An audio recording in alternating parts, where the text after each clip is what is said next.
Isang binata ang hinatulan ng pagkakakulong at kalaunan ay ginawang isang alipin.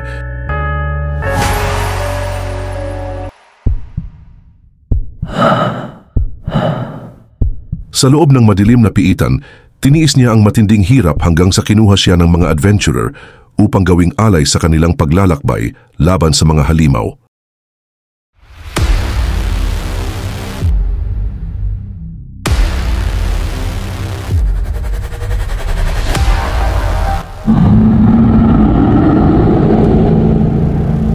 Ngunit sa kasamaang palad, ang kanilang misyon ay higit na mapanganib kaysa inaasahan. Isang pakikipagsapalaran na kahit ang mga batikang adventurer ay isa-isa ring nalipol. Ngunit ang pangunahing tauhan ng ating kwento ay hindi basta-basta isang alipin lamang. Sa kabila ng lahat, nagawa niyang makaligtas sa pinakadelikadong misyon at nakabalik sa bayan ng buhay. At ang una niyang hakbang, ang tuluyang mawala sa tanikala ng pagkaalipin. Tunghayan natin ang kapanapanabik na paglalakbay ng ating huling manlalakbay. Sinabi ni Miner na hindi basta-basta maaaring tawaging pirata ang isang tao ayon lang sa kanilang kagustuhan, mayroong proseso at pamantayan para doon. Ngunit ngumisi lang si Dibo, bahagyang itinaas ang ilong, at tinanong kung tinatawag ba silang mga peke. Dagdag pa niya, hindi ba nito nakikita ang kapitan ng Uburo Pirates? Makikita si Uburo na labis na pinagpapawisan, pero tuloy-tuloy si Dibo. Siya ay isang tunay na pirata, at kung tutuusin, nasa loob tayo ngayon ng barkong Nautilus. Ibig sabihin, ang grupong pinamumunuan ng isang pirata, ay pirata rin. Bigla namang may nagsalita mula sa likod, na umagaw ng atensyon ni El, isang lalaking dumating at nagsabing hindi porket ganoon ay nangangahulugang lahat sila ay pirata. Ikinagalit ito ni Dibo kaya agad siyang nagtanong kung sino ang nangungusap. Ngunit ikinatuwa ni Miner ang pagdating ng lalaking iyon, isang pirata na nakasuot ng asul na kasuotan at may takip sa mata, siya si Mirhat, na agad nagtanong kung ano ang pinag-aawayan. Habang nagmamasid, napaisip si El, sa kanyang alaala mula sa nakaraang buhay, hindi niya narinig kailanman ang pangalang Mirhat. Sagot niya, wala naman silang nilalabag na patakaran, ngunit mariing sinabi ni Mirhat na ang kanilang kapitan na si Kairin ang gumawa ng mga patakarang yun, at siya lamang ang maaaring magdesisyon. Kasabay nito, tinanong niya kung nasaan ang iba pa nilang miyembro. Sagot ni El, naroon na silang 5. Dito napakunot ang noo ni Mirhat at natanong kung nababaliw ba si El. Dahil papasukin nila ang isang 74 man gate, idinagdag pa niya na kainahinala ang sitwasyon, kaya diretsyong tinanong ang pangalan ni El. Walang pag-aalinlangan itong sumagot, ako si El. Narinig iyon ng isang piratang nasa itaas at napahinto ito, tila nagulat, na itanong ng katabi niyang babaeng pirata kung kilala niya ang pangalang yun. Tumugon ng lalaki, oo, sa tingin ko, kilala ko siya, siya ang nakaligtas mula sa pulang 100 man gate. Nagulat ang iba at nagtanong kung yun ba ang gate kung saan halos lahat ng adventurer ay namatay. Nang makumpirma, napasabi sila na kung ganoon, hindi ordinaryo ang grupo ni El. Labis itong ikinatuwa ni Dibo, kaya makikita ang pagmamalaki sa kanyang mukha habang nakangising nagsabi, tama yan, ngunit biglang may sumigaw ng, ano ngayon, isang babaeng pirata na puno ng galit, agad ikinainis ito ni Dibo. Mariin na sinabi ng babae na nabigo si El at ang kanyang grupo sa gate na yun. Bahagya lang kayong nakaligtas, kaya kayo ay mga duwag, sigaw nito. Pinagtakha ng lalaking pirata kung bakit siya sumisigaw, ngunit idinagdag ng babae na si Miner ay nagtagumpay sa isang orange rank 200 man gate, ibig sabihin, mas mahusay siya kaysa sa inyo.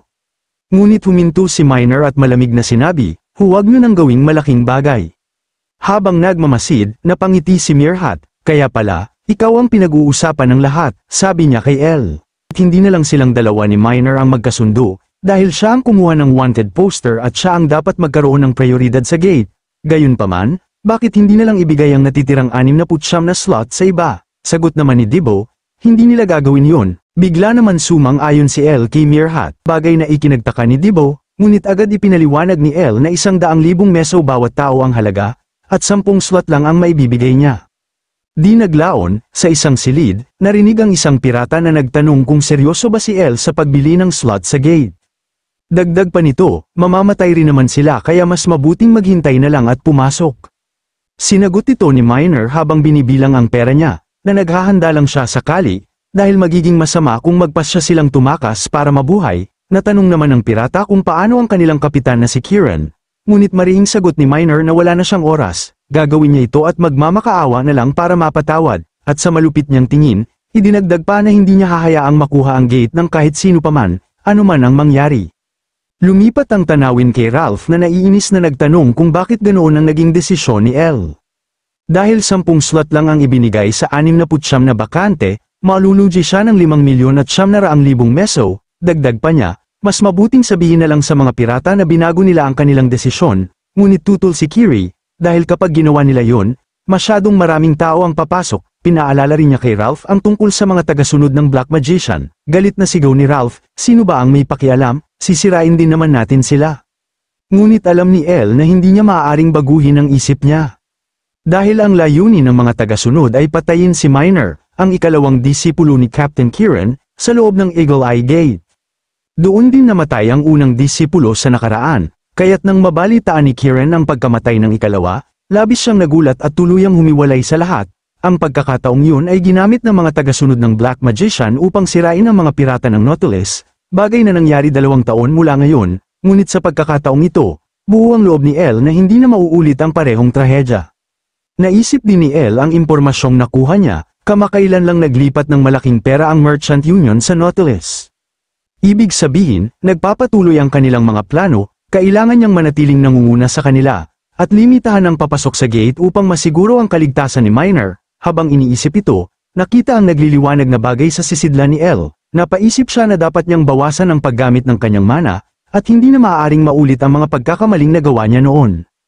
Habang patuloy pang nagtatalo ang mga kasamahan ni Elle, tahimik lang na nakatayo si Uburo, iniisip kung ano nga ba ang dahilan ng pagpunta niya roon. Lumipat tayo kinagabihan, sa barko ng Nautilus na naglalayag sa gitna ng karagatan. Biglang may kumatok sa pintuan ng silid ni Elle, bagay na agad nakakuha ng kanyang atensyon. Mabilis niyang inihanda ang kapangyarihan niyang telekinesis bago dahan-daang binuksan ang pinto. Nanlaki ang kanyang mga mata nang makita kung sino ang bumisita. Agad niya itong pinapasok, habang hindi makapaniwala, ang dumating ay walang iba kundi ang kapitan ng Nautilus na si Kieran, kasama si Mirhat. Dahil sa kanilang pagdating, natanong ni Elle kung ano ang pakay nila sa ganitong oras. Sagot ni Kieran, mayroon siyang kailangang tiyakin, kaya mas mabuting huwag siyang magsinungaling. Sa seryosong tinig, diretsong tinanong ni Kieran si Elle kung isa ba siyang tagasunod ng Black Magician. Halos hindi nakapagsalita si Elle dahil sa gulat, sa isip niya, paano nalalaman ni Kieran ang tungkol sa mga tagasunod, nagbago ba muli ang hinaharap, o alam na ba niya ito mula pa sa simula, kaya natanong ni Elle kung bakit, kung ganoon, naganap pa rin ang mga trahedya sa nakaraang buhay ni Kieran. Dahil sa naging reaksyon ni Elle, galit na tinanong ni Mirhat kung may kaugnayan ba siya sa mga tagasunod. Kalma lang na sagot ni Elle, nagulat lang siya na maririnig niya ito mula sa kanila, kaya't muling natanong ni Kieran kung bakit hindi niya kinukwestiyon ang pagiging totoo nito. Sagot naman ni Elle, wala rin naman yung saysay. Muling nagtanong si Kieran, paano siya makasisiguro na hindi siya kabilang sa mga tagasunod, at ano ang ebidensya niya? Tugon ni Elle, wala siyang maipapakitang ganoon, ngunit iginiit niya, kung isa nga siyang tagasunod ng Black Magician, malamang kanina pa siya pinaslang ni Kieran, dagdag pa niya. Marahil galing sa Cross Hunters ang impormasyong hawak ni Kieran, hindi niya alam na may koneksyon pala ito sa kanila. Dito, kinumpirma ni Kieran na ang Merchant Union ay mga tagasunod ng Black Magician, kaya kalaban sila ni Elle, ngunit mariin ang tingin niya kay Elle at sinabi, hindi rin yun nangangahulugang kakampi niya siya. Kaya iminungkahi ni Elle na maaari silang makipagtulungan, at marahil yun ang dahilan ng kanilang pagpunta. Sa seryosong mukha, tinanong niya kung ano ang kinakailangan nila sa kanya. Sagot ni Kieran, malubha ang sitwasyon, alam na niya na ang mga tagasunod ang nasa likod ng pagkamatay ni Leia, at ngayon, nakatago na sila ng malalim sa loob mismo ng Nautilus. Dahil dito, wala na siyang mapagkakatiwalaan kundi si Mirhat, at iilang piling tao. Dahil sa sinabi ni Kieran, napaisip si Elle, ganito na ba kalala ang sitwasyon? Pakiramdam niya, mas mabilis na umuusad ang lahat kaysa sa kanyang inaasahan. Ayon kay Kieran, narinig niyang gumagalaw na ang mga tagasunod, at malamang na ang tina-target nila ngayon ay si Minor, dahil ang batang ito ang nagsisilbing simbolo ng barkong Nautilus. Kapag siya'y namatay, magdudulot ito ng matinding kaguluhan na kahit siya mismo ay hindi kakayanin, kaya't diretsyong sinabi niya kay Elle, protektahan niya si Minor sa loob ng gate. Kapag nagawa niya ito, gagantimpalaan siya ng isang item mula sa treasure storage ng Nautilus. Makalipas ang ilang araw, makikita natin ang 74 na gate, the Grave of the Eagle Eye, na puno ng mga pilat at bakas ng mga lumipas na laban. Buo ang kumpiyansa ni Dibo at siya pa ang nagsabing sila ang unang papasok, kaya't naglaan sila ng oras upang maghanda. Hindi nagtagal, dumating din ang party ng Uburo Pirates, kasunod si Minor na nakamasid sa kanilang likuran, saglit siyang natigilan at napatingin ng matagal sa gate, para bang ramdam niya ang bigat ng misyon. Ilang sandali pa, kumislap ang orange na gate, at unti-unting bumukas ang madilim na kuweba, habang nakatingala si Debo, namangha siya sa tanawin, para sa kanya, lahat ng ito ay bago, ngunit agad siyang pinagsabihan ni Kiri na mag-focus, samantala, si Ralph ay hindi pa rin mawala ang inis dahil sa 10 slot lang na kanilang naibenta. Bigla na lang, mula sa dilim, isang paa ng halimaw ang sumulpot sa kanilang harapan, isang maliit na drake, natatawang tinawag pa ito ni Debo na may nakakatawang mukha, at pabiro pa niyang sinabi na manatili na lang ito roon dahil siya mismo ang tatapos agad dito. Ngunit hindi pa man siya nakakaatake, sumunod ang mas malaking anino na lumitaw mula sa mga bato ng kuweba, laking gulat ni Debo nang makita, isang dambuhalang drake ang lumabas, napatingin siya dito, pinagpawisan, at natigilan, sa mahina at nagugulat na tinig, nasabi na lang niya, hindi ko alam, nakasama mo pala ang nanay mo. Muling umalingaw-ngaw ang malakas na sigaw ng malaking drake. Pagkatapos nito, lumipat tayo sa ibang bahagi ng kuweba, sa Grave of the Eagle Eye Gate, kung saan makikita ang walang tigil na pagpapaputok ng mga pirata. Isang pirata ang sumigaw na magpatuloy lang sila sa pagbaril at patayin ang mga drake isa-isa. Biglang pinagalitan ng babaeng pirata si Zio dahil sa ingay ng kanyang malaking baril na umaakit ng mas marami pang kalaban, ngunit mabilis siyang sinagot ni Zio, sinabing huwag magpanik dahil kaya nilang gawin ito, dagdag pa niya, mga drake lang ang kalaban, at nagawa nga nilang na-clear ang 200-man gate. Ngunit bigla na lang may lumitaw na napakalaking drake sa kanyang likuran, handang umatake, bago pa man makalapit sa mga pirata, agad nagpalabas ng makapangyarihang skill ang hindi pa alam kung sino, tumama ito sa ulo ng halimaw, dahilan upang sumabog at bumulagta ang drake. Isang anino ang biglang lumitaw at nagsabing totoo nga ang sinabi ni Zio, kaya't bumalik agad ang grupo sa kanilang formation, ang nagsalita, habang taas ang mga baril, ay walang iba kundi ang ikalawang disciple ni Kirin at icon ng Nautilus, si Minor, na nagpahayag na siya na ang bahala roon. Samantala, sa ibang parte ng kuweba, makikita naman ang tatlo, sina Kiri, Debo, at Ralph, na hinahabol ng mga drake. Natanong ni Debo kung saan ang gagaling ang mga halimaw habang patuloy siyang tumatakbo, bigla niyang naalala ang pag-alis ni El, na nagsabing mauuna siya dahil mayroon pang mahalagang gagawin. Nainis si Debo at napamura, lalo na nang makita ang malaking batong nakaharang sa kanilang daraanan. Ngunit agad din siyang nakaiwas kaya't ang drake ang bumangga rito, saglit itong natigilan at doon nakakuha ng pagkakataon si Debo para maglabas ng malakas na atake, dahilan upang maputol ang leeg ng halimaw. Balik tayo kay El, na nagsabi na masyado nang magulo ang kanilang laban at kung magpapatuloy sila ng ganito, hindi ito magiging mabisa, kaya't sinabi niya sa tatlo na mula ngayon, lalaban sila bilang isang partido, bilang isang pamilya.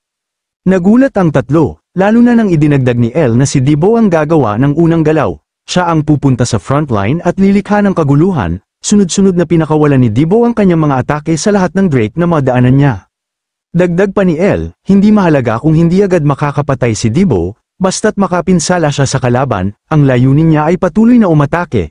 Ano man ang mangyari, binalaan din niya na huwag pansinin ni Debo ang mga atake mula sa kanyang likuran, dahil ang kanyang ama ang siyang magpoprotekta sa kanya.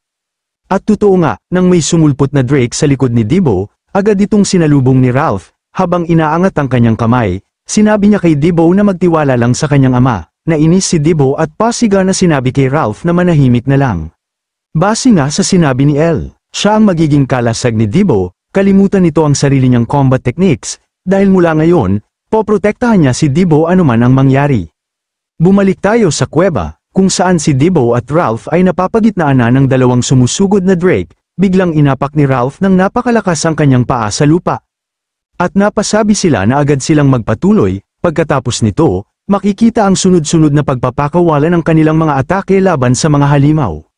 Bigla namang nabahala si Ralph sa kanyang nakita, habang nakatalikod si Debo, may isang drake na palapit na sa kanya gamit ang buntot nito. Mabilis na sinalo ni Ralph ang atake upang maprotektahan si Debo, habang ginagamit niya ang kanyang heal sa sarili, may tuwa pa niyang nasabi, ito ba ang kapangyarihan ng pagmamahal ng isang ama sa kanyang anak? Muli namang nainis si Debo kaya pasiga na sinabi kay Ralph na manahimik na lang. Samantala, bumalik tayo kay El, sinabi niya na si Kiri ang may pinakamahalagang papel, dahil ang kanyang skill ay hindi nagpapagaling sa mga kalaban, bagkus, ito ay nagiiwan ng paso na patuloy na kumakain sa kanilang buhay, Dinagdag pa ni Elle na dapat itong gamitin ni Kiri upang tapusin ang lahat ng halimaw na may kaunting natitirang lakas. Makikita natin sa refleksyon ng mata ng isang Drake ang unti-unting paglapit ni Kiri, agad niyang ginamit ang kanyang skill na Solar Slash, dahilan upang mahiwa ang ulo ng halimaw. Dinagdag pa ni Elle na sa nakaraang buwan, si Kiri ang pinaka nag-improve, at totoo nga, 3 magic circle na ngayon ang makikita sa kanyang braso. Dahil sa mabilis na pagkatalo ng party sa mga halimaw, napasabi si Kiri na mas madali ito kaysa sa kanyang inaasahan, subalit agad silang napalibutan ng mas maraming Drake, kaya't napagkasunduan nilang ipagpatuloy lamang ang laban ng ganito. Lumipat tayo sa labas ng gate, kung saan may 2 pirata ang nagbabantay, bigla na lang silang nakakita ng isang grupo na papalapit, si Cadrol, kasama ng maraming pirata, na nagmamadaling dumating, agad tinanong ng nagbabantay kung bakit sila naroon. Pasiga namang sagot ni Cadrol, padaanin sila dahil may napakahalagang bagay silang kailangang iparating kay Minor.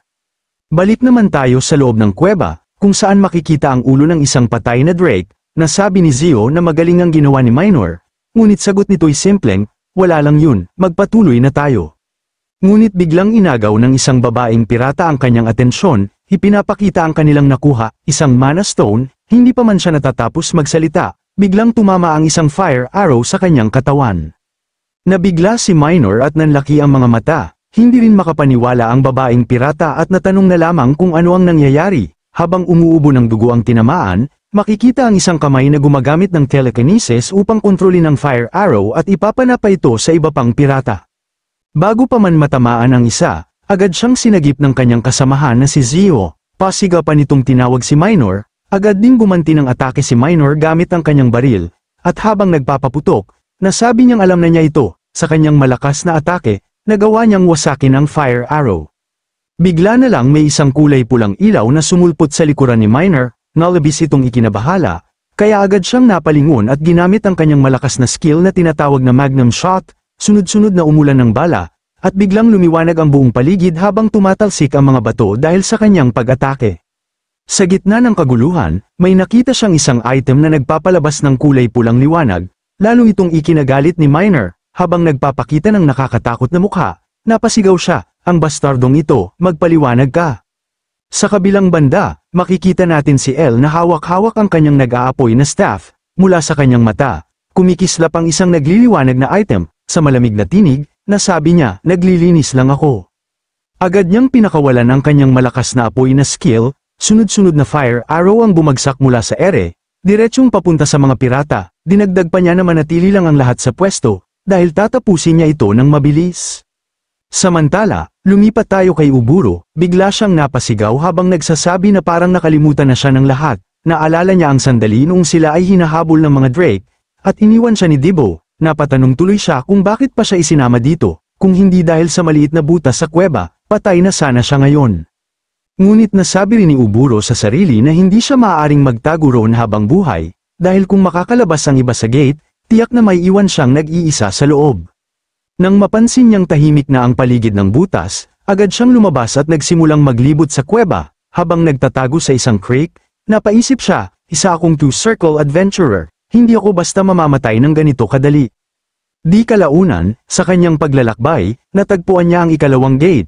Napahinto siya at natanong ang sarili kung ano ang kanyang gagawin, maghihintay na lang ba siya?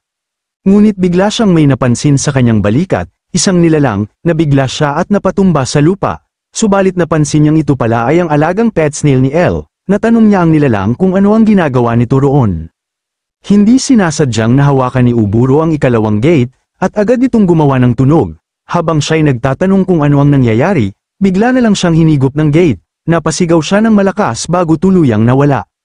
Pagkatapos nito, makikita natin ang pet snail na lumapit din sa ikalawang gate, napabuntong hininga ito, at makalipas ang ilang sandali, pumasok din sa loob, iniwan ang bakas ng kanyang pag-alis. Balik naman tayo kay Elle, malamig ang kanyang tinig habang inuutos sa lahat na manatili lang, dahil tatapusin niya kaagad ang mga pirata gamit ang kanyang pinaulanan ng fire arrow.